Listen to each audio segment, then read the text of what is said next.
कुर्मियों को लेकर मैं अपना स्टैंड पूर्व में भी क्लियर कर चुका हूं, आज भी क्लियर कर रहा हूं। मैं उनके शेड्यूल ट्राइब में जो मांग है उसका समर्थन करता हूं, लेकिन मैं एक तरीका चाहता हूं कि जो विवाद उत्पन्न हो रहा है वो विवाद ना उत्पन्न हो, क्योंकि भारत एक संवैधानिक देश है।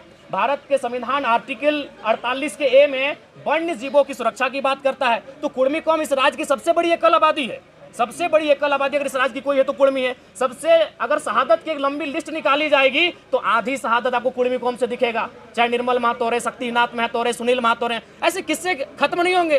तो वो कौम जिसने इस राज्य को बनाने के लिए अपना लहू तक बहाया है, वो कौम जिसकी जमीनों पे टाटा है। अरे भाई, आज आपके कोई ना कोई रिलेटिव टाटा में जॉब करते हैं तो जानिए वो जमीन कुर्मियों की है, चाहे टाटा घाटो रहे, टाटा जमाडोवा रहे या टाटा सिजवा रहे। आप नहीं करते, आपके मौसा करते हैं, मामा करते हैं, फूफा करते हैं, वो जॉब कुर्मियों की जमीन पर है अगर आप टाटा में करते हैं। क्योंकि टाटा की 95% जमीनें जहां खनन का कार्य होती है वो कुर्मियों की हैं, चाहे टाटा घाटो रामगढ़ रहे या टाटा जमाडोवा धनबाद रहे या टाटा सिजवा धनबाद रहे।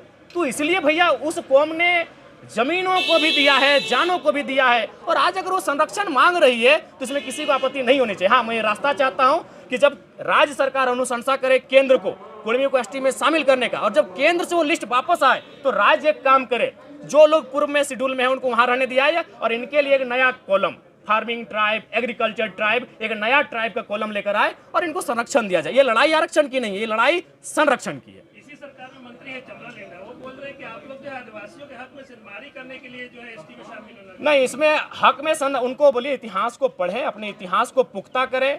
1931 जब अंग्रेजों का अंतिम जनगणना हमारे सामने प्रस्तुत हुआ था, उसमें 12, एक शायद घासी को हटाया गया और कुर्मी को, बाकी 11 लोग आज शेड्यूल ट्राइब में है, यानी 13 लोगों के साथ कुर्मी शेड्यूल ट्राइब, उसमें शेड्यूल ट्राइब नहीं था, उसमें प्राइमिटिव ट्राइब नाम था, उस सूची में सम्मिलित थे। बिल्कुल, सरना कोड का हम बिल्कुल समर्थन करते हैं। एक आदिवासी कौम, चूंकि इस राज्य का निर्माण ही एक आदिवासी राज्य के रूप में हुआ है और आदिवासियों की भावना सरना धर्म कोड पे आधारित है, अतः उनका इस धर्म कोड की मांग को सरकार पुरजोर तरीके से लागू कराने के लिए पहल करे। धन्यवाद।